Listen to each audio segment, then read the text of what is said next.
I'd imagine an old Mandalorian saying went something like, "Hokey religions, ancient weapons, and blasters are no match for a good disruptor rifle on your back."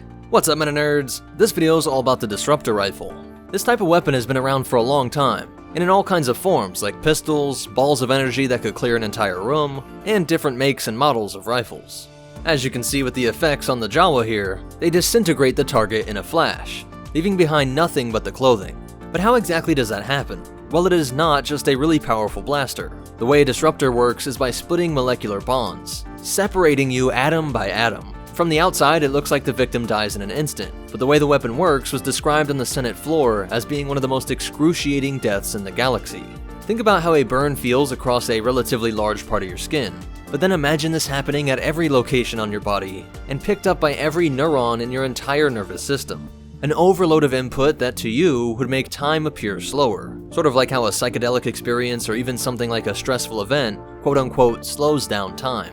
This sensation of time slowing down is theorized to be due to such a dramatic change in sensory perception, which is not any fate that a Jawa deserves, no matter how grand the theft.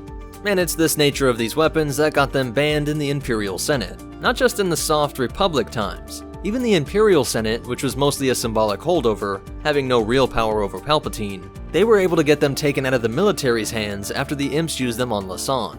During the siege of Lassan, Agent Kallus of the Imperial Security Bureau utilized many T7 ion disruptors on the Lasat species. I was there when Lassan fell. I know why you fear those disruptors. I gave the order to use them.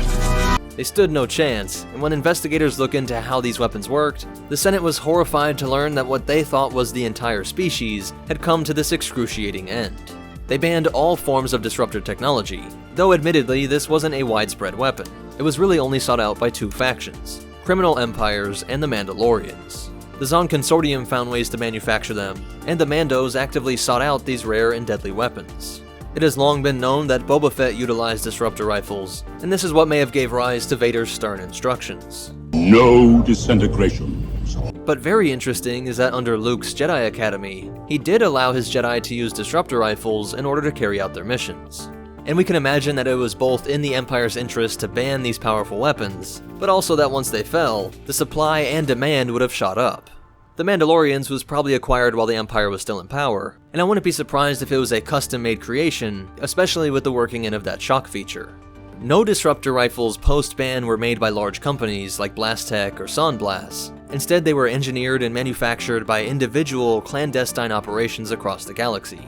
Many others were simply reworked and refurbished from those that were not confiscated or destroyed. So it is very likely that the Mandalorian has a one-off, or perhaps one of the Mandalorian tribes found a way to produce them.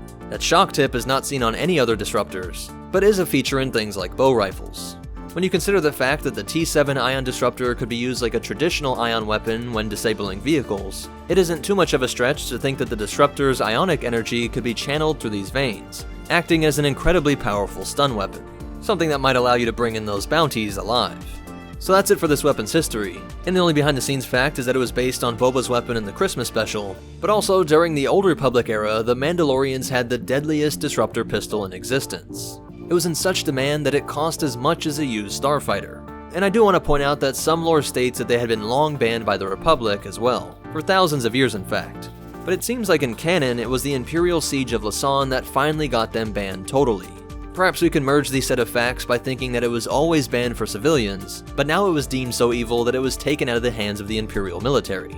Something like how certain weapons here on Earth are supposed to be banned even for military use. Let me know what you think of all this, and do you hope to see even more disruptor technology? Do you think they're just too overpowered, or fine if they're just used rarely, and when the lore makes sense? Definitely let me know down in the comments. If you want to connect with us on social media, find ways that you can help support our channel without it costing you a thing, or check out our Patreon, be sure to check out the links in the description. Special shout out to our supporters over on Patreon, but most important of all, remember, leave it to the Mandos to use a weapon so painful that it alters your perception of time, and the Force will be with you, always.